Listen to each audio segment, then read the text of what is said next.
Waalaikumsalam warahmatullahi wabarakatuh. Yang terhormat Kepala SMP Negeri 2 Kota Probolinggo Bapak Dr. Nasrudito MM. Yang terhormat juga kepada narasumber kita pada siang hari ini, Ibu Susi dan Ibu Silvi, dan juga Bapak Ibu Guru yang sudah berkenan hadir pada kegiatan diseminasi budaya positif di SMP Negeri 2 Probolinggo. Syukur alhamdulillah hari ini kita masih diberikan kesehatan dan kesempatan, dan tak lupa pula salawat dan salam kepada Nabi kita Nabi Muhammad SAW. Sebelum memulai acara pada siang hari ini, mari kita awali dengan doa yang akan dipimpin oleh Bapak Effendi. Kami silakan.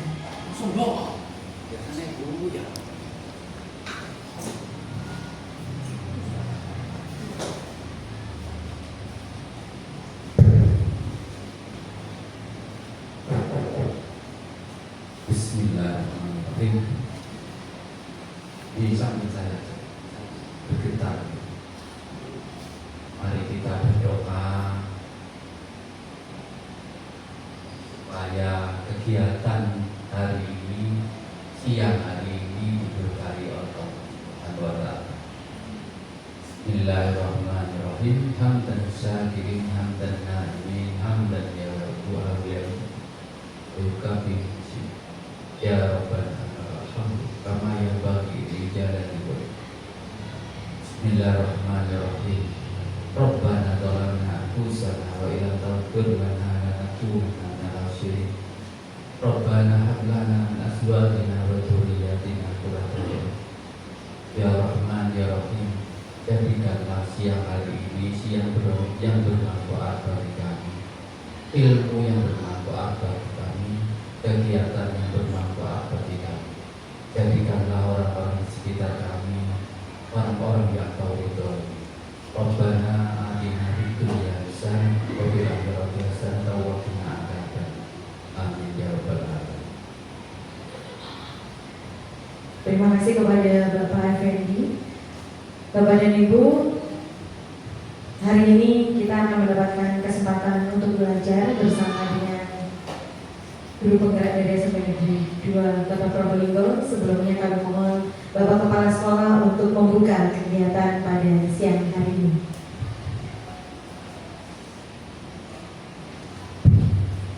Terima kasih kepada Bismillahirrahmanirrahim. Assalamualaikum warahmatullahi wabarakatuh. Waalaikumsalam warahmatullahi wabarakatuh. Yang saya hormati calon guru penggerak dari SMP Negeri 2 Probolinggo, Ibu Sri Susi Niawati MPD, dan Bu Silvi Firmanida FPD. Yang saya hormati Bapak Ibu Guru peserta diseminasi budaya positif di SMP Negeri 2 Probolinggo. Pertama-tama marilah kita panjatkan puji syukur alhamdulillah kehadirat Allah Subhanahu wa ta'ala, karena atas limpahan rahmat darinya maka pada siang hari ini kita bisa hadir di ruangan ini dalam keadaan sehat walafiat untuk mengikuti kegiatan diseminasi budaya positif SMP Negeri 2 Probolinggo. Salawat dan salam senantiasa kita curahkan kepada Rasul kita Nabi Muhammad SAW yang telah memberikan teladan dan akhlak mulia kepada kita semuanya. Semoga telah kita mendapatkan syafaat dari beliau. Bapak Ibu yang saya hormati, kesempatan ini adalah kesempatan yang baik sekali bagi kita, karena ada satu materi yang akan disampaikan oleh DKP kita, yaitu diseminasi budaya positif, di mana budaya positif ini tentunya akan membawa kebaikan-kebaikan bagi kita semuanya, khususnya pada saat pembelajaran. Untuk itu mohon nanti ketika penyampaian materi betul-betul kita cermati bersama agar kita bisa meningkatkan kualitas pembelajaran kita di kelas, dan juga bagaimana peningkatan kinerja kita di lembaga dan kita ini. Mudah-mudahan dengan adanya diseminasi budaya positif ini nanti betul-betul kita merasakan manfaatnya. dan tidak banyak yang perlu kami sampaikan Bapak Ibu. Mohon maaf, mungkin ini nanti kami tidak bisa mendampingi sampai terakhir karena ada kegiatan yang bersamaan. Kami harus registrasi di Gunung Balapati jam 12 sampai jam 12.30. Mudah-mudahan kegiatan ini nanti tetap berjalan dengan baik dan lancar. Dengan mengucap Bismillahirrahmanirrahim, maka kegiatan diseminasi budaya positif SMP Negeri 2 Probolinggo saya nyatakan dimulai. Terima kasih. Ada kurang lebihnya mohon maaf. Saya akhiri. Assalamualaikum warahmatullahi wabarakatuh. Waalaikumsalam warahmatullahi wabarakatuh. Terima kasih kepada Bapak Kepala Sekolah. Sekali lagi Bapak dan Ibu, hari ini kita mendapatkan kesempatan belajar bersama CTB dan sekolah kita. Sudah menjadi kebahagiaan dan kebanggaan juga untuk kita ketika ada rekan kerja yang mendapatkan proses belajar yang akhirnya dibagikan agar kita juga mendapatkan ilmu yang bermanfaat. Sebelum memulai acara pada siang hari ini, mungkin semangatnya dulu ya Bapak Ibu. Pakikan Spero. Wah, lebih semangat lagi. Spero. Spero. Jas. Bismillahirrahmanirrahim. Waktunya kita belajar bersama dengan narasumber kita. Kepada Ibu Silvi, kami silakan.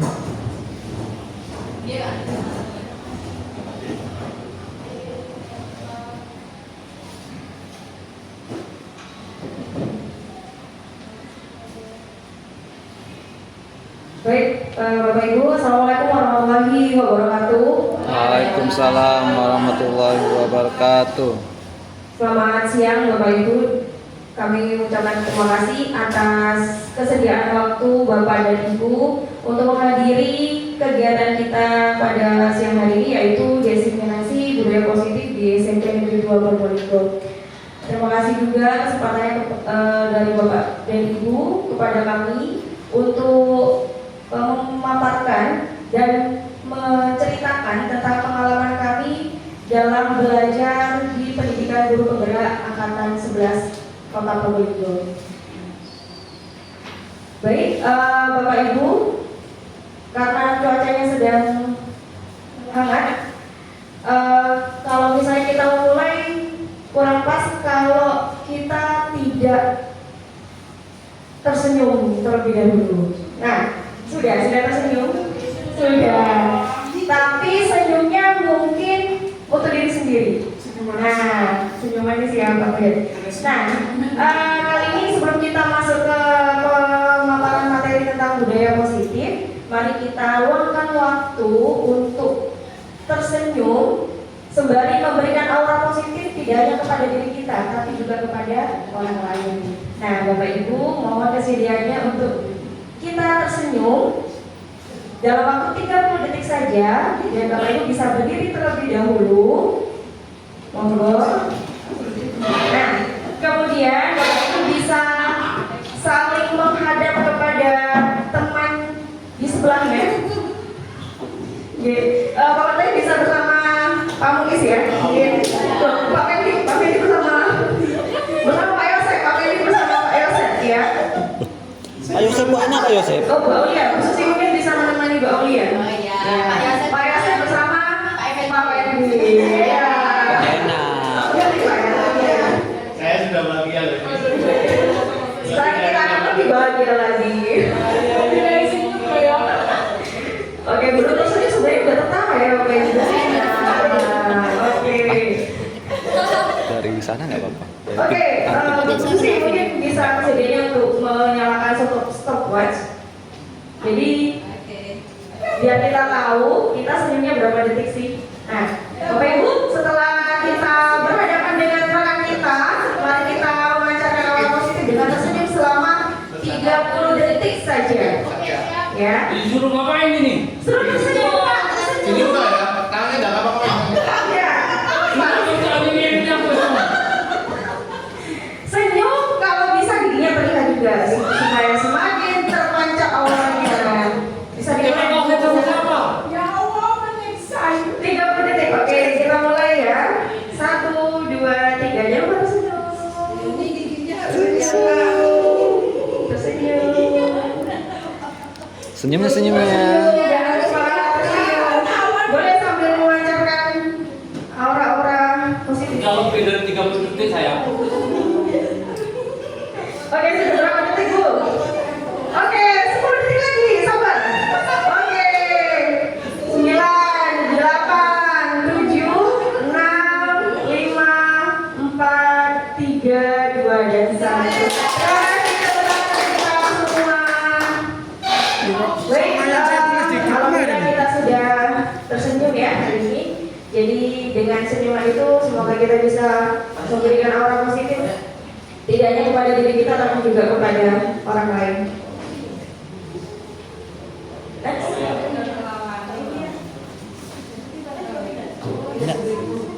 Baik, Bapak Ibu, hari ini kami akan menjelaskan 6 substansi yang kaitannya tentang budaya positif. Karena kami berkolaborasi yaitu saya dan Bu Susi, maka nanti kami akan berbagi 3 substansi materi. Jadi yang lebih dahulu nanti adalah saya dan nanti akan dilanjutkan oleh Ibu Susi. Next. Nah, awalnya kita akan membahas tentang budaya positif. Bapak Ibu, kalau Bapak Ibu mendengar istilah budaya positif, di dalam pikiran Bapak Ibu, budaya positif itu apa ya? Mungkin ada yang ingin memberikan. Disiplin positif yaitu yang bergaris dua. Garis dua. Ya. Oke. Jadi positif tingkah laku dan positif. Oke. Bapak Yosef. Jadi menurut Bapak Yosef budaya positif itu ada dua garis, yaitu positif tingkah lakunya dan positif etikanya. Oke, bisa. Oke, mungkin dari Bapak Ibu yang lain bisa memberikan paparan. Oke, bias. Kebiasaan positif ya? Kebiasaan positif itu sebuah perilaku baik yang dijadikan sebagai sebuah kebiasaan. Terima kasih berita untuk Ibu Dian yang sudah memberikan pendapat tentang disiplin positif, yaitu kebiasaan perilaku baik. Gitu. Ya, perilaku baik yang nantinya akan perilaku baik yang nantinya akan menjadi kebiasaan di lingkungan sekolah, gitu ya. Nah, benar sekali dari penjelasan Ibu Dian dan Pak Yosef, dan tentunya Bapak Ibu yang lain juga punya pemikiran bahwa disiplin positif itu adalah hal-hal yang sifatnya positif yang bisa jadi dapat diterapkan di lingkungan sekolah, dan itu bisa diterapkan oleh murid maupun kita sebagai pendidik. Nah, cuman kalau kita mendengar istilah disiplin, kita terkadang ada miskonsepsi ya. Jadi disiplin itu kadang kita berpikir disiplin identik dengan hukuman. Nah, hari ini kita akan belajar tentang itu, belajar bersama. Disiplin itu apakah harus selalu tentang hukuman? Nah, itu nanti kita akan belajar bersama. Next. Menurut konsep yang sudah kami pelajari, disiplin positif adalah konsep disiplin diri yang mengajarkan tanggung jawab dan mengembangkan kesadaran diri berdasarkan nilai-nilai kebajikan yang ada pada murid. Tujuannya adalah untuk mengontrol tindakan murid tersebut. Nah, disiplin positif itu nantinya akan berimbas kepada nilai-nilai kebajikan yang nantinya akan muncul atau tumbuh di dalam diri murid. Nah, nilai-nilai kebajikan itu tentunya kita juga ingin diterapkan atau menerapkan 6 dimensi profil Pancasila. Nah, nilai-nilai kebajikan yang universal itu sebenarnya juga sudah tertanam di dalam P5 atau dimensi profil pelajar Pancasila yang sudah kita terapkan selama ini, yaitu beriman dan bertakwa kepada Tuhan, kemudian mandiri, bernalar kritis, berkebinekaan global, dan bergotong royong serta kreatif. Nah, Bapak Ibu, terkadang kita bertemu dengan murid yang mungkin melakukan sesuatu yang kadang kalau kita berpikir, wah ini sudah di luar peraturan atau sudah di luar hal-hal positif yang biasanya kita arahkan kepada anak-anak, begitu ya Bapak Ibu. Nah, sebenarnya setiap manusia itu punya kebutuhan dasar yang diinginkan. Nah, kalau dari diri Bapak Ibu sendiri, kebutuhan dasar apa yang sebenarnya ada atau muncul di dalam diri Bapak Ibu? Mungkin ada yang mau berikan pendapat kebutuhan diri apa? Aktualisasi diri. Aktualisasi diri itu kalau kita artikan pengakuan ya, pengakuan kurang lebih seperti itu. Nah, mungkin yang lain, Bu Aulia, kira-kira kebutuhan dasarnya Bu Aulia apa? Makan, minum. Sama ya Bu ya, sama. Itu adalah sesuatu yang memang harus kita adakan ya, karena tujuannya adalah supaya kita tetap sehat dan bisa bertahan hidup. Nah, kira-kira anak-anak kita itu melakukan sesuatu itu sebenarnya juga ada kebutuhannya. Mereka punya kebutuhan dasar yang terpendam atau yang tersirat, dan terkadang kita masih belum tahu apa sih kebutuhan dasar mereka. Kebutuhan dasar manusia, jadi ketika murid melakukan sesuatu itu sebenarnya ada kebutuhan dasarnya. Cuma kita perlu menindaklanjuti atau mendalami hal-hal yang mereka inginkan. Nah, kebutuhan dasar manusia itu apa saja sih? Next. Nah, kebutuhan dasar manusia itu ada 5 Bapak Ibu. Yang satu bertahan hidup, sama seperti yang disampaikan oleh Ibu Aulia. Benar. Bertahan hidup itu contohnya makan, minum. Kalau misalnya kita tidak makan dan minum ya bisa jadi kita lemas, kakinya sakit, kemudian ya terjadi sesuatu yang tidak diinginkan. Kemudian yang kedua adalah penguasaan atau kekuasaan, seperti yang disampaikan oleh Bu Dian. Ada aktualisasi diri, ada penunjukan jati diri kita atau murid. Kemudian yang ketiga, kasih sayang atau rasa diterima. Ini juga merupakan kebutuhan dasar yang sering kita inginkan. Nah, yang keempat adalah kesenangan, dan yang kelima adalah kebebasan. Nah, kelima dasar kebutuhan ini sebenarnya bisa jadi ada di dalam diri kita dan juga di dalam diri anak-anak kita. Hanya saja kita tidak tahu apa sih sebenarnya. Maka dari itu kita perlu sebenarnya untuk mendalami itu.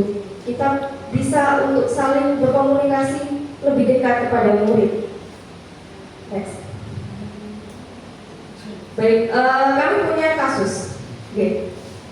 Ibu Sinta, guru wali kelas 9G, sedang bingung menghadapi ulah salah satu murid bernama Randy. Beberapa anak telah mengeluhkan tindakan Randy yang meminta bekal makan siang mereka dengan paksa. Jika Bapak Ibu sebagai Ibu Sinta, apa yang Bapak Ibu lakukan?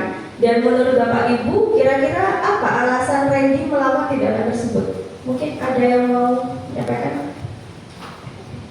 Kemungkinan Randy karena lapar, jadi dia berebut bekal dari teman.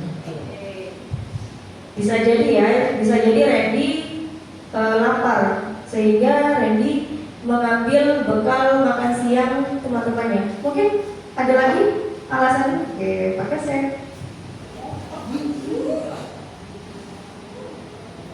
Mungkin Randy ingin seperti teman-teman yang lain diperlakukan istimewa, diberi kasih sayang oleh orang tua.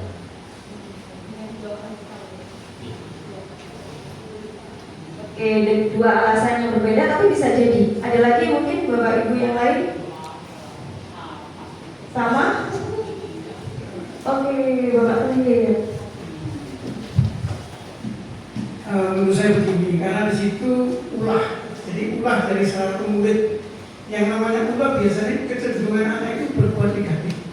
Jadi anak itu ada tanda-tanda seolah menjadi preman kelasnya, preman kelasnya atau penguasa kelasnya, sehingga ingin menunjukkan ini loh aku, siapa yang berani sama saya, sehingga punya kebiasaan selalu minta makanan, bisa jadi juga minta apa gitu. Terima kasih Bapak Tengger. Ada pendapat yang lain tentang alasan-alasan dari kasus Randy ini?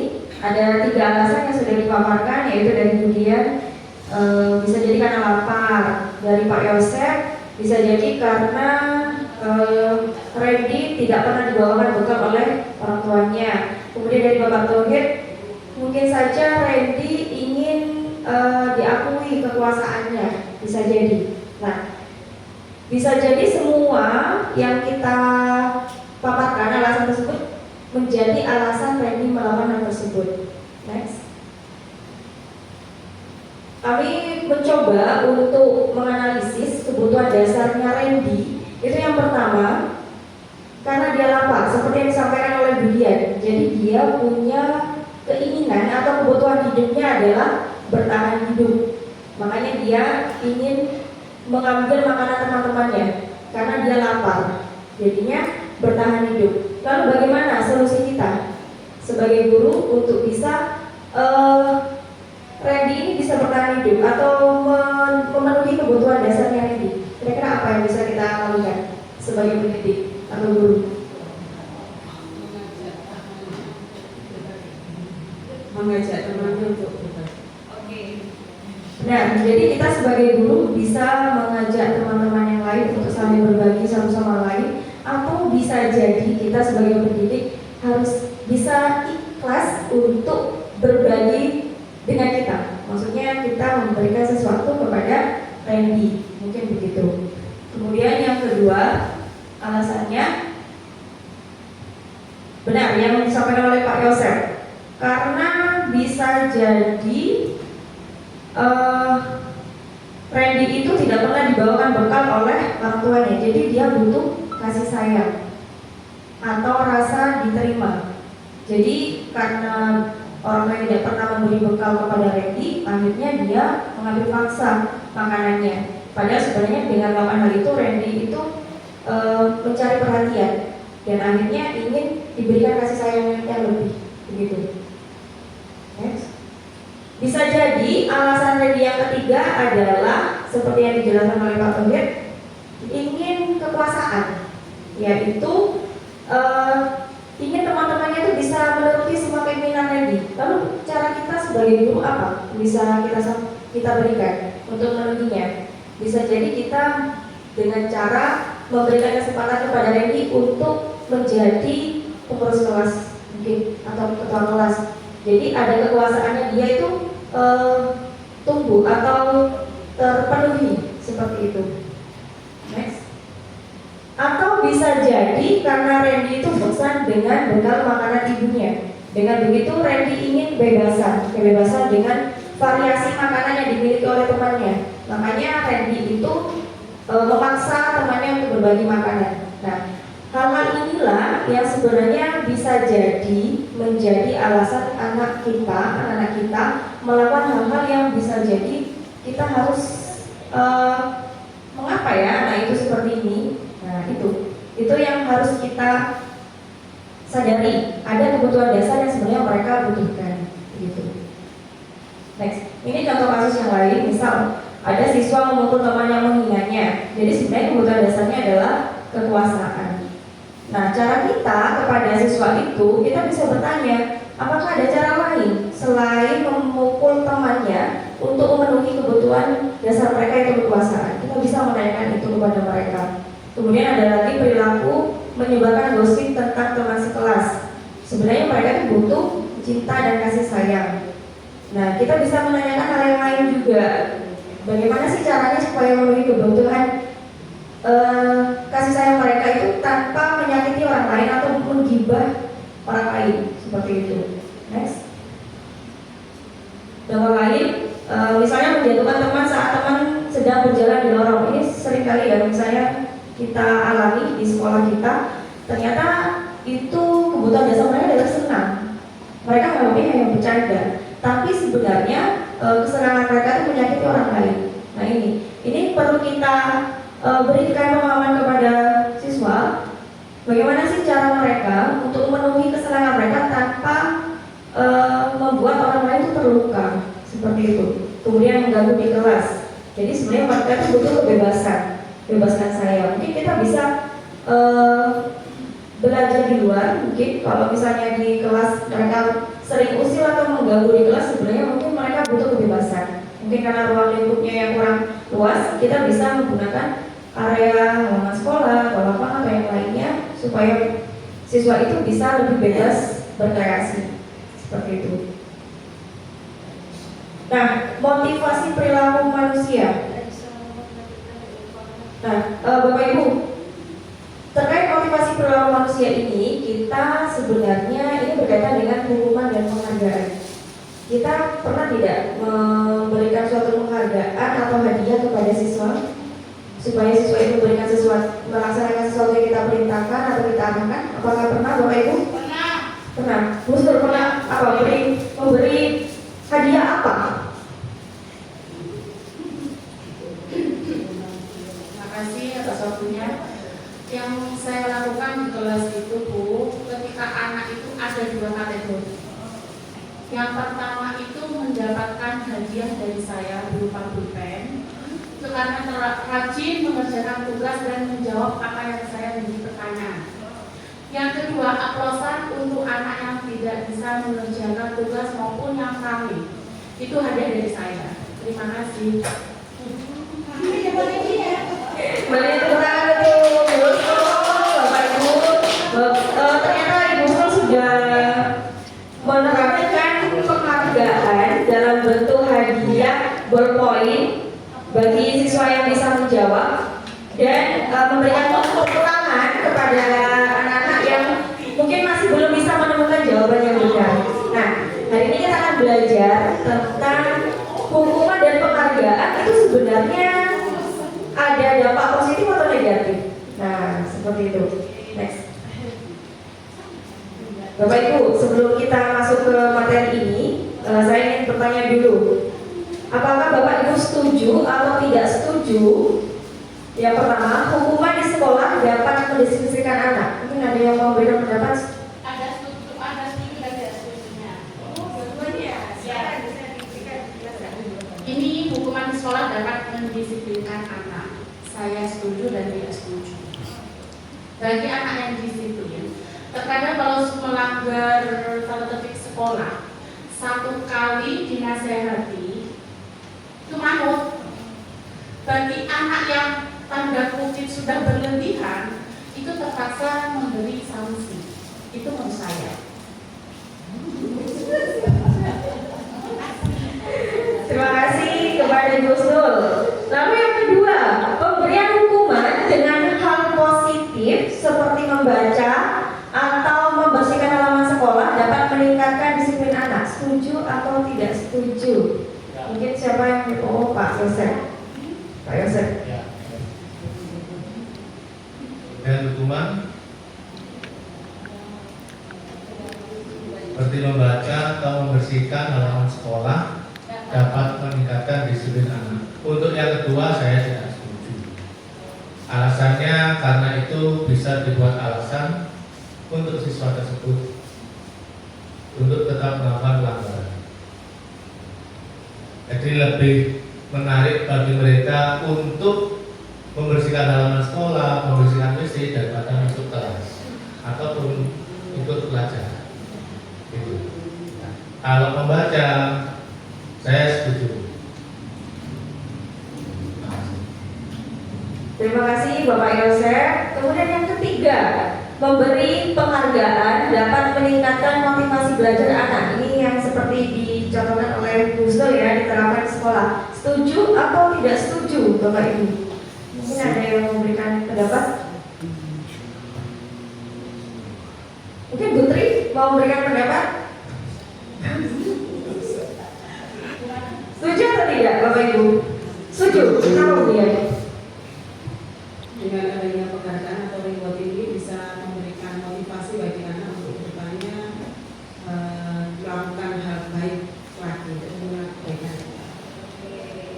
Terima kasih Budian. Budian setuju dengan pemberian penghargaan. Kemudian yang terakhir, membuat anak merasa bersalah, memberi dampak lebih ringan dibanding menghukum. Setuju atau tidak setuju Bapak Ibu? Rumada. Ya. Rumada. MC kita ya. Terima kasih. Membuat anak merasa bersalah, memberi dampak lebih ringan dibandingkan menghukum. Sepertinya tidak setuju. Kalau membuat anak merasa bersalah itu, kalau anak sekarang bilang itu kena mental. Kalau dibilang anak sekarang generasi strawberry sudah kena mental seperti strawberry itu mudah lembek. Jadi memberikan rasa bersalah itu efeknya besar daripada menghukum.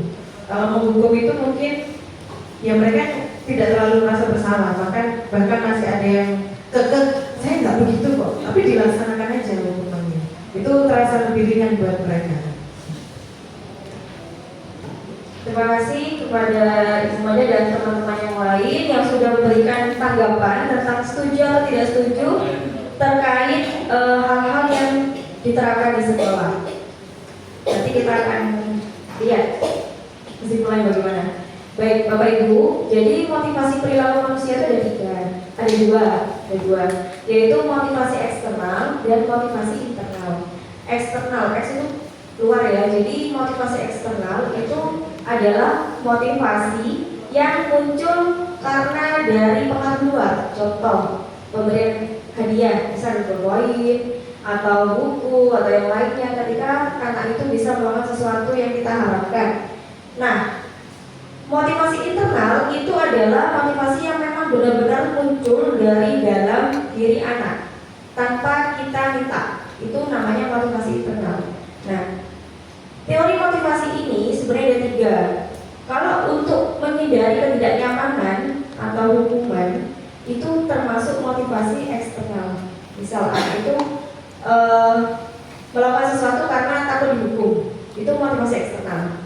Kemudian yang kedua, untuk mendapatkan imbalan dari orang lain atau institusi, ini masuk ke motivasi eksternal juga. Kemudian untuk menghargai diri sendiri, nah ini masuk kepada motivasi internal. Jadi tujuan dari disiplin positif itu adalah sebenarnya untuk menumbuhkan motivasi anak secara internal. Ini sulit sebenarnya Bapak Ibu. Sebenarnya kita berpikir, oh kita beri penghargaan aja supaya mereka bisa melakukan sesuatu, tapi ternyata penghargaan itu jangkanya pendek, motivasinya jangkanya pendek, dan kita harus terus-menerus melakukan itu penghargaan. Nah, ternyata yang ditimbulkan adalah anak itu motivasi internalnya jadi tidak muncul. Jadi melakukan sesuatu, oh aku ingin dapat pulpen dari Muskul, bisa aku dapat pulpen dari Muskul. Nah terus begitu, dan guru pun juga akhirnya harus membawa pulpen beberapa kotak jadinya. Nah, seperti itu. Nah, ini sebenarnya tugas kita, PR buat kita juga untuk memunculkan motivasi internal dalam diri siswa.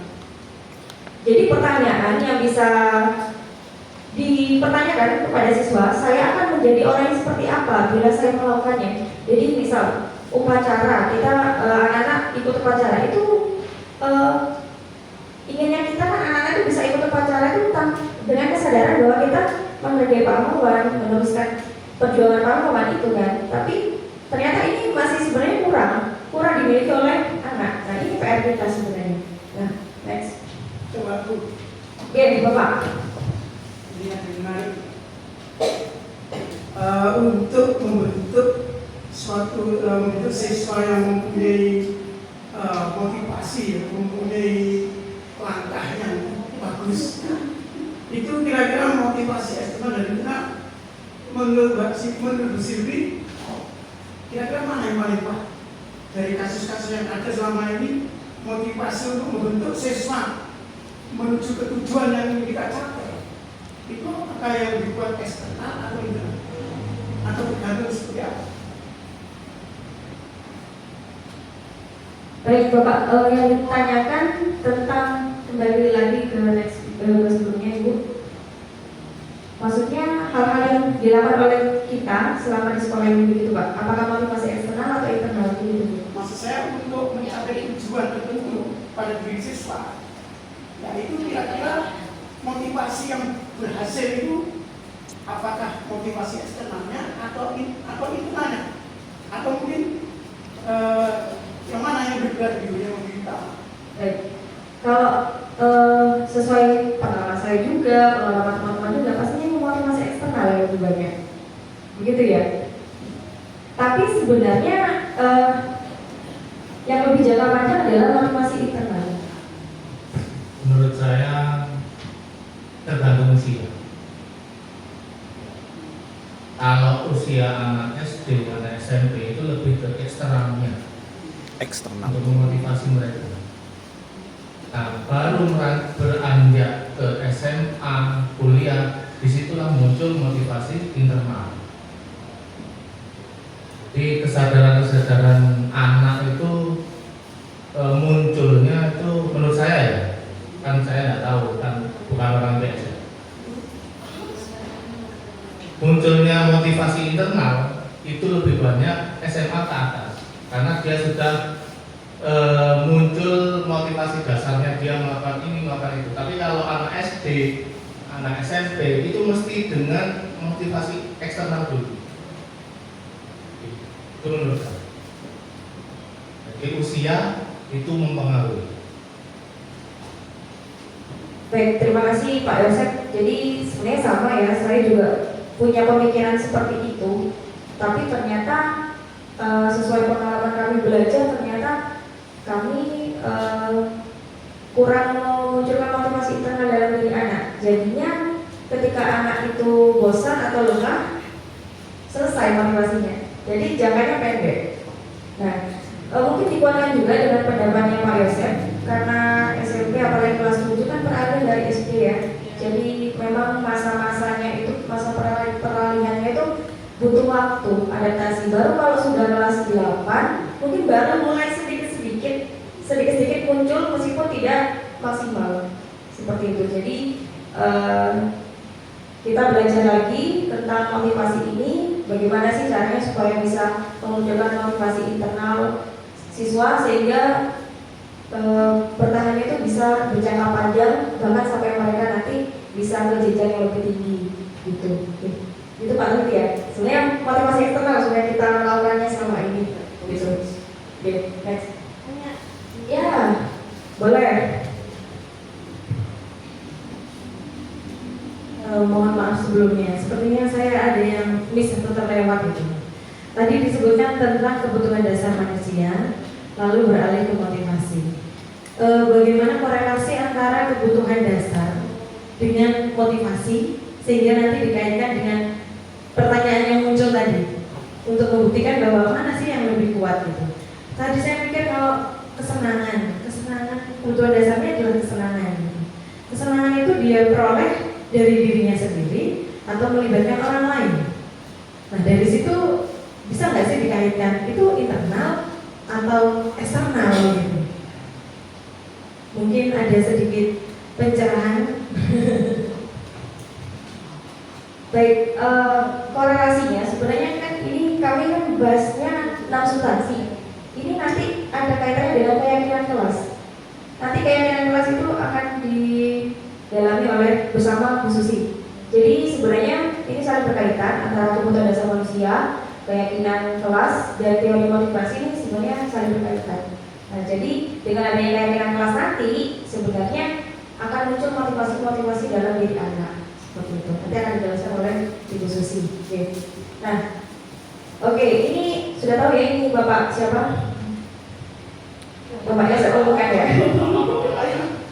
Bapak Hajar Dewantara. Jadi Bapak Ibu, kami sedikit bercerita sedikit ya. Jadi ternyata pengalaman kami belajar di pendidikan guru penggerak ini acuannya adalah Hajar Dewantara. Jadi kita pun juga belajar tentang pendapat teori dari orang luar juga. Tapi acuannya selalu dengan Ki Hajar Dewantara. Itu Bu Sisi ya. Jadi Ki Hajar Dewantara itu mengatakan bahwa murid itu harusnya dituntun, bukan dituntut. Nah, jadi dalam kita pembelajaran itu kita perlu merdeka. Merdeka itu artinya adalah tidak hanya terlepas dari perintah, tetapi juga cakap buat memerintah diri sendiri. Nah, ini juga dibutuhkan untuk siswa. Jadi siswa itu tidak hanya menunggu perintah dari orang lain, tapi juga harus muncul dari dalam diri anak itu sendiri. Begitu. Next. Nah, ini adalah dihukum oleh penghargaan. Jadi kalau menurut Alfikon itu ternyata penghargaan itu adalah sebuah hukuman, tapi levelnya rendah. Nah, mengapa dikatakan dihukum oleh penghargaan? Karena tujuannya adalah untuk meminta dan akhirnya ketergantungan. seperti itu jadinya. Oke, next. Nah, ini adalah dampak dari dihukum oleh penghargaan. Yang pertama, pengaruhnya jangka pendek. Kemudian penghargaan itu sama dengan hukum. Penghargaan itu mengurangi ketepatan. Penghargaan itu tidak efektif. Penghargaan itu merusak hubungan. Jadi kalau misalnya Bu Su tidak bawa poin, anaknya tidak mau jawab pertanyaan Bu Su, mungkin begitu maksudnya. Oh begitu ya. Oke, selanjutnya penghargaan menurunkan kualitas. Jadi pokoknya aku harus cepat-cepat nih, cepat-cepat mengerjakan tugas biar diberi poin sama Bu Su misalnya. Oke begitu. Kemudian penghargaan mematikan kreativitas. Dan yang terakhir, penghargaan mengurangi motivasi intrinsik atau internal itu. Gitu. Next. Nah, ini ada beberapa tindakan guru yang mungkin juga pernah kita lakukan. Ya, coba. Yang nomor 1, mencatat 100 kali di dalam buku kalimat saya tidak akan terlambat lagi karena terlambat ke sekolah penyebabnya. Ini kira-kira hukuman atau konsekuensi? Apa Bu Maja? Hukuman. Oke, nanti kita lihat jawabannya. Yang kedua, lari mengelilingi lapangan basket 2 kali karena terlambat hadir di sekolah. Konsekuensi. Konsekuensi. Hukuman. Konsekuensi. Ada jawab hukuman dan jawab konsekuensi ya. Nanti kita lihat jawabannya. Yang ketiga, murid diminta untuk push up 15 kali karena tidak menggunakan masker di sekolah. Hukuman. Nanti kita cek. Yang keempat, menggantikan kertas tugas teman yang telah dicoret-coret. Konsekuensi. Yang kelima, membersihkan tumpahan air di meja tulis karena tersenggol pada Konsekuensi. meminta murid tidak mengenakan sepatu seharian di sekolah. Oke, ini hukuman apa konsekuensi ya? Oke, nanti kita cek ya. Lari mengelilingi lapangan basket 2 kali karena terlambat 10 menit untuk pelajaran PJOK. Hukuman. Oke, mari kita cek. Nah, ini dia. Yang nomor 1 adalah hukuman. Mengapa disebut hukuman? Karena kan hukumannya sesuai kan terlambat ke sekolah. Nah, kalau misalnya menulis, iya tidak linear ya. Tidak linear. Yang kedua itu termasuk hukuman juga, karena tidak linear juga ya. Yang sama seperti yang disampaikan Bu Manda tadi, kurang linear dengan kesalahannya. Yang ketiga hukuman juga, masa cuma nggak pakai masker sampai push up 15 kali ya? Seharusnya 20 ya. Yang keempat konsekuensi ya betul, karena yang dicoret-coret kan buku temannya, jadi memang baiknya yang diganti adalah bukunya begitu, itu konsekuensi. Kemudian yang kelima, membersihkan tumpahan air di meja tulis. Nah itu juga karena anak itu mengotori meja tulis, jadi baiknya ya dibersihkan sampai bersih seperti sedia kala. Kemudian yang keenam adalah hukuman. Nah ini juga tidak menggunakan sepatu besar. Dan ini tujuan, ini dampaknya adalah anak itu bisa jadi malu atau trauma atau bisa jadi tidak mau keluar kelas. Yang ketujuh, lagi mengelilingi adalah konsekuensi, karena kan pelajarannya PJOK ya, jadi nggak apa-apa dong ya kan PJOK. Jadi mungkin mereka ada keyakinan juga ya. Ya bisa pemanasan karena terlambat 10 menit begitu. Next. Ini adalah tabel tentang identitas gagal dan identitas sukses. Maksudnya hal-hal yang kita lakukan itu tujuannya ternyata membuat identitas murid itu jadi gagal. Next. Misalnya kalau yang di bawah ini peraturannya adalah ini kamu harus begini, itu sebenarnya adalah hukuman. Nah itu identitas gagal akan muncul dalam diri murid. Tapi kalau misalnya kita berkata apa peraturannya, mampukah kamu melakukannya? Nah terima kasih karena kamu sudah melakukannya, itu ada sedikit netral karena tidak ada apa hal-hal yang menyakitkan di dalam diri anak yang disampaikan kepada anak. Kemudian yang positif, apa yang kamu yakini, apa yang bisa kamu lakukan untuk memperbaiki masalah ini. Nah ini baru cara penanganan yang positif. Ini istilahnya adalah restitusi. Nanti akan disampaikan oleh Bu Susi bagaimana kita menerapkan restitusi dalam tindakan anak yang dilakukan seperti itu. Selanjutnya akan disampaikan oleh Bu Susi. Ternyata masih ada sedikit dari Bu Susi. Silakan Bu Susi. Terima kasih. Assalamualaikum warahmatullahi wabarakatuh. Waalaikumsalam warahmatullahi wabarakatuh. Supaya tidak ngantuk, marilah kita bermain kebetulan. Terima kasih kesempatannya pada saya. Sebelum kita melanjutkan materi selanjutnya, masih ada 3 materi, yaitu keyakinan kelas, kemudian restitusi, dan juga posisi kontrol. Oke, sebelum ke materi kita bermain sebentar. Saya akan meminta satu orang peserta untuk menghadap ke belakang. Oke, saya akan minta, kita akan bergiliran untuk menyampaikan clue-nya ya. Pak Yosef supaya bisa menebak giliran. Kalau clue pertama nanti belum terjawab, berarti akan disampaikan oleh teman selanjutnya. Kita mulai dari Putri ya. Mungkin di sini ditampilkan gambarnya. Putri bisa memberikan clue 1 kalimat saja. Oke. Bahannya dari daun. Bahannya dari daun. Dilanjutkan. Sudah bisa menebak Pak Yosef? Ini makanan lah.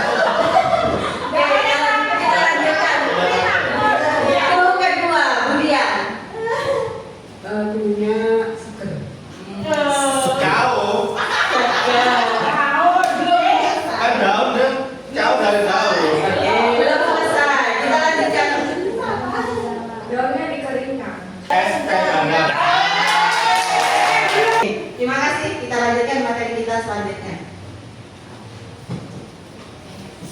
Materi kita selanjutnya yaitu tentang keyakinan kelas. Keyakinan kelas. Selama ini yang sering kita dengungkan di sekolah itu adalah peraturan. Oke. Kenapa di sini bukan peraturan sekolah atau bukan peraturan kelas? Kenapa kita munculkan keyakinan kelas? Mungkin ada yang bisa memberikan pendapat atau apa? Kenapa bukan peraturan kelas? Kenapa keyakinan kelas? Atau kesepakatan kelas atau keyakinan kelas sama? Monggo. Kasih Bu, kalau keyakinan kelas itu apa harus mendapatkan persetujuan di wadah kelas itu. Misalkan bagi anak tidak piket, misalkan keyakinan kelas harus ini, kan kesepakatannya anak-anak. Kalau misalkan ke peraturan, misal kalau peraturan itu kan yang dibuat untuk harus wajib dan dan harus ada sanksi. Kalau keyakinan kelas ini musyawarah sama teman-teman di kelas itu dulu, termasuk wali kelas gitu. Beda sama dengan peraturan. Oke. Terima kasih. Oke, monggo Pak Taufik.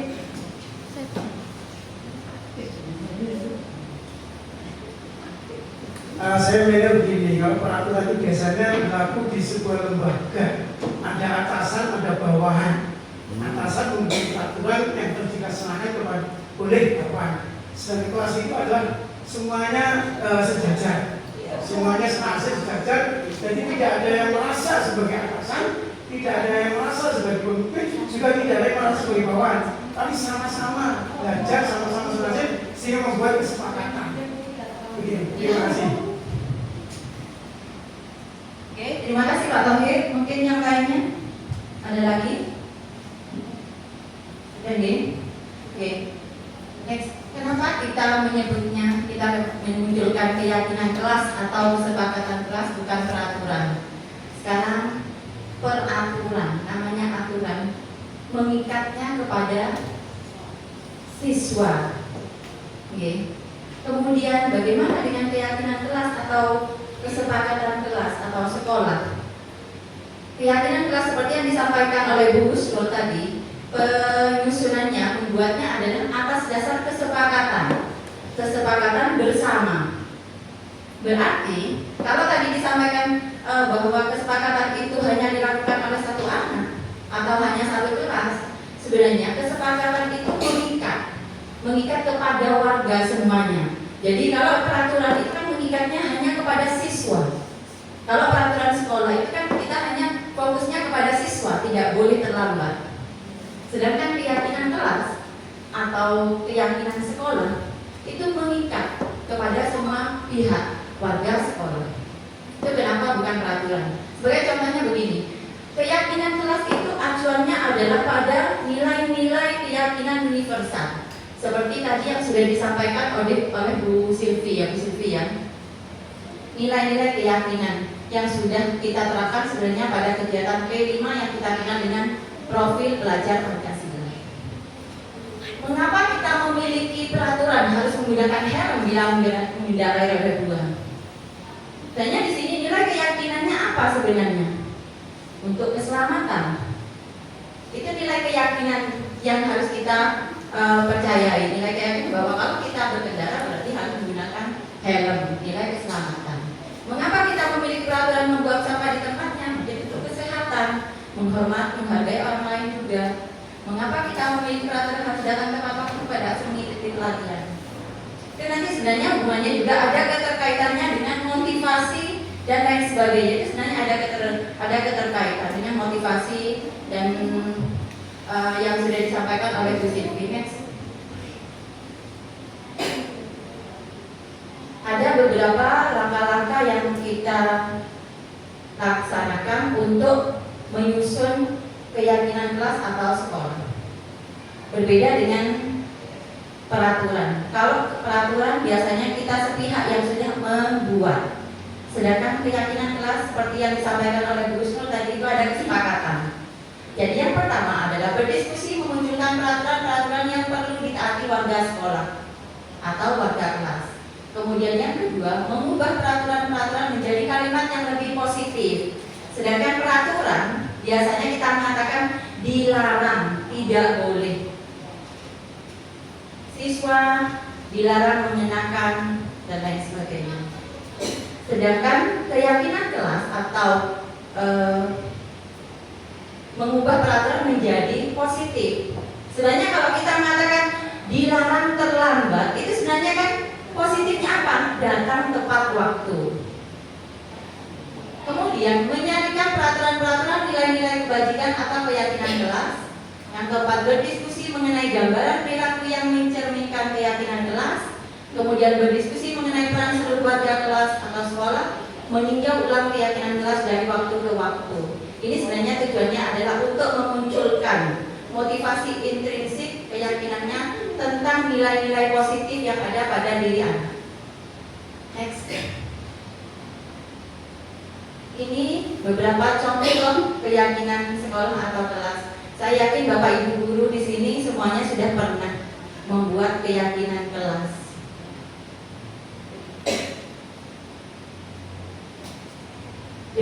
Datang ke kelas tepat waktu, mengangkat tangan sebelum berbicara, menjaga kebersihan ruangan, menghargai pendapat teman, mendengarkan dengan seksama saat pelajaran berlangsung.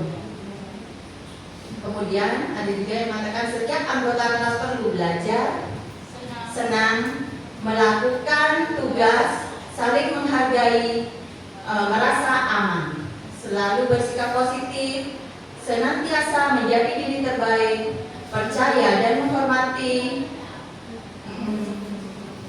orang dan serta barang miliknya, berkomitmen terhadap setiap tugas, senantiasa membantu dan lain sebagainya.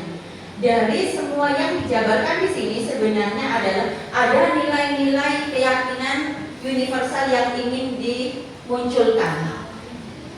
Semua anggota kelas perlu belajar, senang melakukan tugas dan lain sebagainya. Ini kan sebenarnya nilai apa yang ingin dimunculkan di sini? Dari nilai belajar, senang, melakukan tugas, saling menghargai, kemudian merasa aman. Berarti sebenarnya keyakinan kelas apa yang dimunculkan dari ini? Oke, disiplin, tertib, tanggung jawab.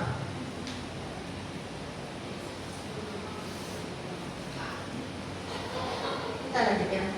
Selanjutnya yaitu materi selanjutnya itu tentang posisi kontrol. Seperti disampaikan tadi, ini juga erat kaitannya dengan materi motivasi tadi yang disampaikan oleh Bu Silvi. Bagaimana posisi kontrol? Kalau tadi kita sering mendengar kata hukuman, konsekuensi, dan lain sebagainya, sebenarnya kita akan kembali melihat posisi kontrol kita sebagai guru. Di sini ada 5 posisi kontrol guru. Yang pertama adalah sebagai penghukum, sebagai pembuat rasa bersalah. Yang ketiga sebagai teman, yang keempat sebagai pemantau, dan yang kelima sebagai manajer. Posisi kontrol manakah yang paling sering kita gunakan atau yang sudah sering kita gunakan? Oke, ada yang bisa? Sebagai teman. Oke, jadi Nomor 1, nomor 2, nomor 3.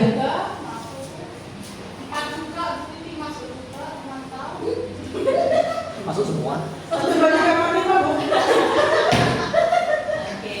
alhamdulillah semuanya sudah berpengalaman berarti. Nomor 1 sebagai penghukum, sebagai pembuat rasa bersalah juga pernah, sebagai teman sering, oke, sebagai pemantau selalu, kemudian sebagai manajer. Bagaimana sebagai manajer? Yang mengelola kelas itu kan manajer. Oke, mengelola kelas. Oke, ada yang lain Bu Snul? Sudah sama ya. Oke, mari kita refleksi diri kita sendiri. Saya sendiri sudah sering menjadi nomor 1 penghukum. Itu yang paling sering. Ketika anak tidak mengerjakan tugas, kadang-kadang saya suruh keluar. Sebenarnya kita sudah menghukum. Ini, ya itu yang sering kita lakukan. Sebagai guru, sebaiknya yang paling ideal ya Bapak Ibu ya, ini kita sharing ini, kita sama-sama belajar. Sebagai guru, idealnya adalah kita memposisikan diri kita sebagai manajer. Bagaimana manajer? Ya, sebagai seorang manajer, guru melakukan kerjasama dengan murid, memberi mereka tanggung jawab atas perilaku mereka dan mendukung mereka dalam menemukan solusi atas masalah yang mereka hadapi. Posisi manajer mengacu pada restitusi yang memungkinkan siswa menjadi manajer bagi diri mereka sendiri. Seperti yang disampaikan tadi oleh Bu Silvi tentang teori filosofi dari Ki Hajar Dewantara bahwa pendidik itu adalah menuntun, bukan menuntut. Kadang-kadang yang membuat kita kecewa itu sebenarnya bukan anak kita, tetapi ekspektasi kita yang terlalu tinggi terhadap anak kita. Kita tidak memposisikan kita sebagai mereka.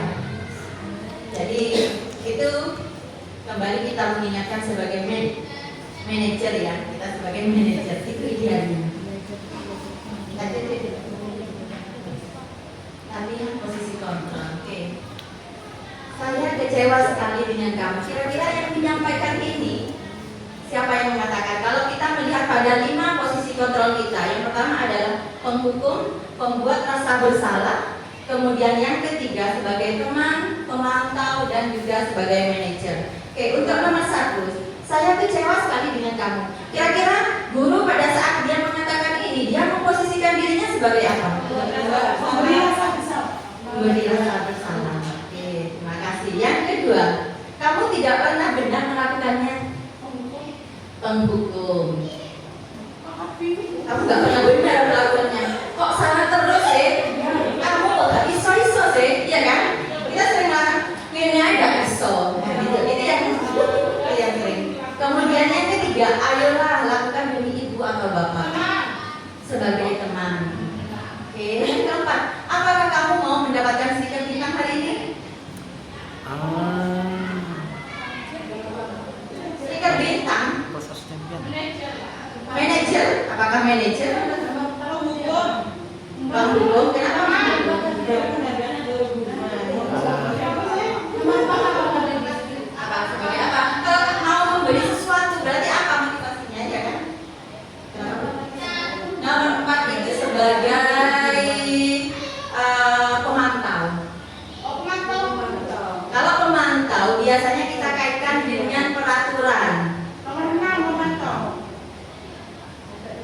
selalu yang paling terakhir?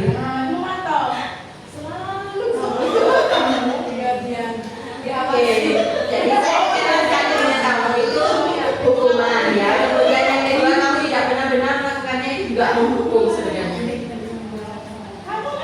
Kemudian ayolah lakukan demi ibu. Ayolah rek, ini wis tak kandhani kok sik salah maneh kan gitu. Itu sebenarnya itu tidak memposisikan kita sebagai teman. Kemudian apakah kamu mau mendapatkan stiker bintang hari ini? Ini juga memposisikan sebagai teman. Kemudian yang kelima, bagaimana kamu bisa menyelesaikan masalah ini? Sebagai manajer. Manajer berarti manajer itu kan membantu anak untuk menemukan solusinya sendiri. Oke, kemudian yang keenam, kamu selalu yang paling terakhir. Kamu selalu yang paling terakhir. Oke, next selanjutnya kita latihan. Kita coba belajar dari kasus di depan. Ibu Dani sedang menjelaskan pelajaran bahasa Inggris di papan tulis. Namun beliau memperhatikan bahwa Fajar malah tidur-tiduran dan tampak acuh tak acuh pada pelajarannya. Fajar coba jawab pertanyaan nomor 3. Maju ke depan dan kerjakan di papan tulis. Fajar pun tampak malas-malasan maju ke depan dan sesampai di depan papan tulis pun Fajar hanya diam terpaku sambil memegang buku bahasa Inggrisnya dan memainkan spidol di tangannya. Ayo Fajar, makanya jangan tidur-tiduran. Lain kali perhatikan. Sudah, sana duduk kembali. Kira-kira siapa yang bisa? Fajar pun kembali duduk di bangkunya. Hal seperti ini sudah sering terjadi pada Fajar. Seperti tidak memperhatikan, acuh tak acuh, dan nilai-nilainya pun tidak terlalu baik untuk pelajaran bahasa Inggris. Pada saat ditegur oleh Ibu Dani, Fajar hanya menjawab, tidak tahu Bu. Ibu Dani pun menjawab, gimana kamu Fajar? Kamu tidak kasihan sama ibu ya? Ibu sudah capek-capek mengajarkan kamu, tidak kasihan sama ibu. Dan Fajar pun diam membisu. Oke, pertanyaannya, posisi kontrol apa yang diambil Ibu Dani dalam pendekatannya kepada Fajar? Posisi kontrol apa yang diambil oleh Ibu Dani? Memunculkan bahwa apa yang dilakukan Fajar itu seakan-akan semua ini gara-gara kamu. Begitu? Ada yang lain?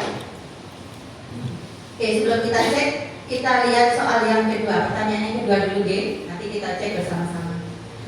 Membaca sikap Fajar, kira-kira kebutuhan apa yang diperlukan oleh Fajar? Ini tadi ada kaitannya dengan kebutuhan dasar manusia. Kira-kira kebutuhan dasar apa yang ingin Fajar penuhi? Oke. Perhatian.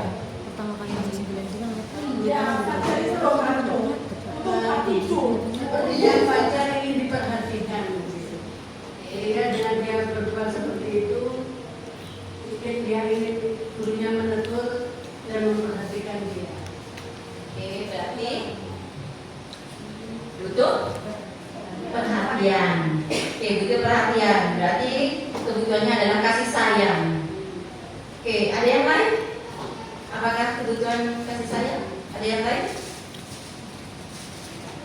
Kita lanjutkan pada yang ketiga. Bila mana Ibu Dani mengambil posisi pemantau, apa yang akan dilakukan atau dikatakan olehnya? Pertanyaan-pertanyaan apa yang akan diajukan? Pemantau. Mengapa kamu mengantuk? Yang lainnya? Jam berapa tidurnya? Jam berapa tidurnya? Seperti itu ya. Kita lihat nanti. Yang keempat, apabila Anda adalah kepala sekolah di sekolah Fajar dan mengetahui hal ini, bagaimana tindak lanjutnya? Kira-kira tindak lanjutnya apa? Dengan melihat perilaku Fajar yang di kelas seperti itu sebagai kepala sekolah. Melihat tadi yang disampaikan, kita memposisikan tadi sebagai, ayo, mungkin apa kira-kira tindakannya? Oh ya, sekolah. Jadi kepala sekolah kira-kira?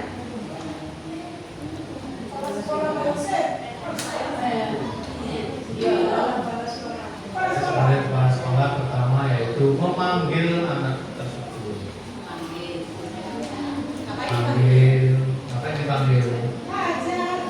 digali kasusnya. Kenapa kok tidur di kelas?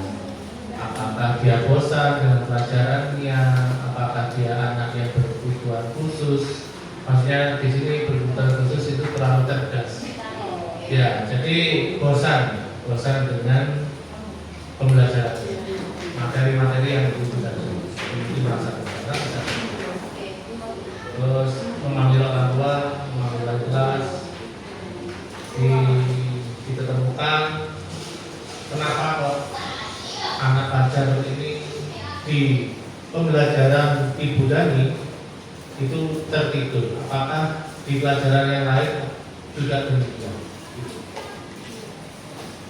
Terima kasih. Jadi berarti berkoordinasi gitu ya, dengan memanggil anaknya, kemudian menggali informasi ya kan terkait latar belakang tindakan Fajar dan lain sebagainya. Kita lihat yang disampaikan Bu Titi tadi sangat tepat sekali, bahwa posisi kontrol kita yang diambil tadi adalah posisi kontrol sebagai pembuat rasa bersalah, di mana guru mengkondisikan dialog yang membuat kekecewaan mendalam terhadap murid. Di mana kamu Fajar, kamu tidak kasihan sama ibu ya? Ibu sudah capek-capek mengajarkan kamu, tidak kasihan sama ibu. Selamanya. Yang kedua, membaca sikap Fajar, kebutuhan yang dibutuhkan adalah kebebasan, kesenangan, dan kasih sayang. Seperti yang disampaikan Pak Yosef tadi, bisa jadi Fajar kan bosan di kelas. Gurunya ngajarnya begitu terus, ceramah terus, tidak ada variasi model pembelajaran yang menarik.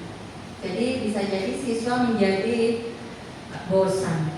Jadi di sini bisa dilihat bahwa kebutuhan yang mungkin dibutuhkan oleh Fajar yang pertama adalah kebebasan, yang kedua adalah kesenangan. Ya, ingin senang-senang. Fajarnya ya tadi itu seperti musik, kasih game, SPP dan lain sebagainya. Yang ketiga yang disampaikan Bu Yuni adalah kasih sayang. Jadi dia ingin diperhatikan. Kemudian yang kedua, ini beberapa alternatif yang bisa dilakukan untuk menyikapi tadi itu. Kemudian yang keempat, sebagai siswa bagaimana seharusnya bersikap di dalam kelas. Jadi beberapa pertanyaan, kalau kita sebagai pemantau, ada beberapa pertanyaan yang bisa disampaikan kepada anak. Yaitu yang pertama adalah sebagai siswa bagaimana seharusnya bersikap di dalam kelas. Kita kaitkan dengan etika, kita kaitkan dengan peraturan. Kemudian yang kedua, bagaimana keyakinan kelas yang sudah disepakati bersama. Kalau ada yang berbicara, kita seharusnya bagaimana. Ini kita sebagai pemantau. Kemudian yang keempat, berkolaborasi dengan guru mata pelajaran, wali kelas, guru BK dan orang tua. Jadi untuk melihat latar belakang masalah kenapa Fajar melakukan tindakan seperti itu di dalam kelas saat pelajaran. Oke, selanjutnya adalah segitiga restitusi. Segitiga restitusi. Oke, kita buka restitusi sesuai dengan KBBI. Karena kemarin waktu saya belajar tentang modul ini, ada teman saya, kebetulan Bu Devi itu tanya kepada saya, Bu Susi, apa itu restitusi? Karena di KBBI setelah dibuka artinya seperti ini. Jadi ganti kerugian pembayaran kembali, penyerahan bagian pembayaran yang masih bersisa, kemudian dokumen penyesuaian spontan kepala bayi dengan badannya sesudah kepala keluar dari rahim ibu. Itu pengertian restitusi menurut KBBI. Tetapi apa itu restitusi? Dalam keseharian kita sebagai pendidik, segitiga restitusi merupakan salah satu pendekatan disiplin positif untuk menyelesaikan permasalahan siswa terkait pelanggaran aturan. Pendekatan ini menekankan pada dialog tanggung jawab dan pemulihan alih-alih hukuman. Jadi segitiga restitusi. Segitiga restitusi namanya segitiga yang mempunyai tiga sisi. Jadi tujuan dari segitiga restitusi yang pertama adalah menumbuhkan tanggung jawab dan kesadaran murid atas perilakunya. Kemudian di sini menumbuhkan, di sini yang diharapkan adalah motivasi intrinsik. Jadi yang kita ingin gali di sini adalah memunculkan motivasi intrinsik internal dari dalam diri siswa. Yang pertama menumbuhkan tanggung jawab dan kesadaran murid atas perilakunya. Yang kedua, menentukan pilihan tindakan untuk murid dapat memicu rasa tidak adil dan kebencian. Murid mungkin merasa dipaksa untuk melakukan sesuatu yang tidak diinginkan sehingga memicu perlawanan dan memperparah situasi. Ini apabila yang menentukan konsekuensi adalah guru. Jadi akan memungkinkan siswa dapat memicu rasa tidak adil. Enak sih gitu, kadang-kadang kan seperti itu karena kita yang memberikan solusi. Kemudian yang ketiga, peran guru dalam restitusi adalah sebagai fasilitator, bukan pengendali. Guru harus membimbing murid untuk memahami konsekuensi perilakunya, mengeksplorasi pilihan yang tersedia, dan membuat keputusan yang bertanggung jawab. Jadi seperti yang disampaikan tadi bahwa tujuan dari restitusi itu adalah memunculkan tanggung jawab secara intrinsik internal dari dalam diri siswa. Bukan kita yang memberikan solusi terhadap permasalahan anak-anak, tetapi kita membiarkan, kita mendorong supaya anak-anak memunculkan sendiri solusi atas permasalahannya. Itu segitiga restitusi. Next. Ciri-ciri restitusi: belajar dari kesalahan, bukan menebus kesalahan. Memperbaiki hubungan, menawarkan, bukan memaksa. Restitusi diri adalah cara terbaik menuntun untuk melihat ke dalam diri, mencari kebutuhan dasar yang mendasari tindakan, berfokus pada karakter bukan tindakan, berfokus pada solusi, dan mengembalikan murid yang berbuat salah pada kelompoknya. Oke, next. Ini adalah tahapan restitusi. Ada 3 tahapan restitusi. Yang pertama yang kita lakukan adalah menstabilkan identitas. Dengan cara apa? Dengan cara menyampaikan pernyataan setiap orang pasti pernah melakukan kesalahan. Kemudian bisa juga dengan mengatakan kamu bukan satu-satunya yang pernah melakukan ini. Saya juga dulu pernah waktu jadi siswa, saya pernah tertidur di kelas. Itu sebenarnya tujuannya adalah menstabilkan identitas. Kemudian yang kedua, setelah kita menstabilkan identitas, kita memvalidasi tindakan yang salah. Memvalidasi tindakan yang salah dengan cara apa? Kamu tentu punya alasan mengapa melakukan itu, menanyakan alasan kenapa anak melakukan itu. Kemudian adakah cara yang lebih efektif untuk mendapatkan apa yang kamu butuhkan? Itu validasi tindakan yang salah. Kemudian tahap terakhir yaitu menanyakan keyakinan. Keyakinan kelas apa yang telah kita sepakati? Kamu ingin menjadi orang seperti apa? Jadi itu langkah-langkah pada segitiga restitusi. Di sini beberapa pernyataan yang bisa digunakan untuk melakukan segitiga restitusi. Yang pertama, dengan menstabilkan identitas, guru bisa berkata berbuat salah itu hal yang manusiawi. Tidak ada manusia yang sempurna. Bapak ibu guru juga pernah berbuat salah. Kita pasti bisa menyelesaikan masalah ini. Bapak atau ibu tidak tertarik untuk mencari tahu siapa yang benar, siapa yang salah. Bapak atau ibu lebih tertarik untuk menyelesaikan masalahnya. Kalau kamu menyalahkan dirimu sendiri terus-menerus, apakah kamu bersikap baik pada dirimu sendiri? Itu pada tahap menstabilkan identitas. Kemudian yang kedua, validasi tindakan yang salah bisa dilakukan dengan kamu bisa saja kan melakukan hal yang lebih buruk, tapi kamu tidak melakukannya kan? Kamu pasti punya alasan mengapa melakukannya. Apa yang penting bagi kamu? Kamu boleh tetap berusaha bersikap itu, tapi tambahkan sikap yang lain, yang baru. Maukah kamu belajar cara lain untuk mendapat yang kamu butuhkan tanpa terus memukul? Apakah kamu bisa melakukan dengan lebih baik besok? Kemudian menanyakan keyakinan kelas. Kita bisa berkata, apa nilai yang kita percaya di kelas atau sekolah kita? Nilai-nilai universal apa yang telah kita sepakati? Kelas yang ideal itu seperti apa sih? Kamu ingin jadi anak seperti apa? Apa yang kamu rasakan ketika kamu melakukan itu? Kamu menjadi orang yang seperti apa? Berikut saya sampaikan contoh ketika saya kemarin mencoba mempraktekkan segitiga restitusi. Jadi 3 tahapan itu, yang pertama menstabilkan identitas, kemudian validasi tindakan yang salah, kemudian yang ketiga yaitu menanyakan keyakinan kelas. Baiklah, selanjutnya kita sampaikan kesimpulan dari restitusi. Jadi penting untuk diingat bahwa segitiga restitusi tidak selalu tepat untuk semua kasus. Ada beberapa hal yang perlu kita pahami bersama bahwa segitiga restitusi tidak selalu tepat untuk semua kasus. Yang pertama, segitiga restitusi mungkin tidak dapat menyelesaikan masalah secara tuntas, khususnya untuk pelanggaran berat seperti kekerasan fisik atau vandalisme dan pelanggaran yang mengakibatkan kerusakan yang tidak dapat diperbaiki seperti cedera fisik atau kerusakan properti yang parah. Diperlukan intervensi yang lebih tegas dan terstruktur untuk memastikan keamanan dan ketertiban sekolah. Kemudian yang kedua, keterbatasan kognitif, kurangnya motivasi dan pengaruh keluarga. Murid dengan keterbatasan kognitif atau intelektual termasuk berkebutuhan khusus atau gangguan mental mungkin kesulitan memahami proses segitiga restitusi dan mengambil tanggung jawab atas perbuatannya.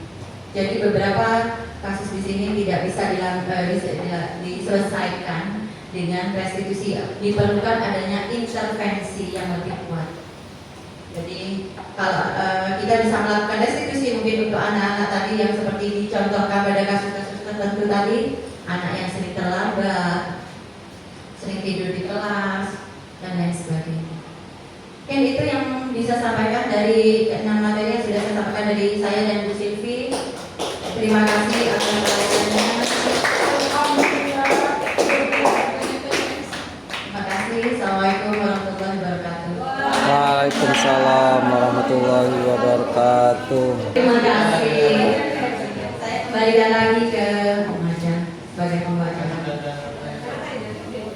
Luar biasa sekali diseminasi siang hari ini, partisipasi dari Bapak dan Ibu membangun komunikasi dan diskusi yang luar biasa untuk mendapatkan pencerahan. Mudah-mudahan dengan berbaginya ilmu CGP dari SMP Negeri 2 sekolah kita tercinta ini menjadi keberkahan untuk kita semua, menjadi guru yang lebih baik lagi.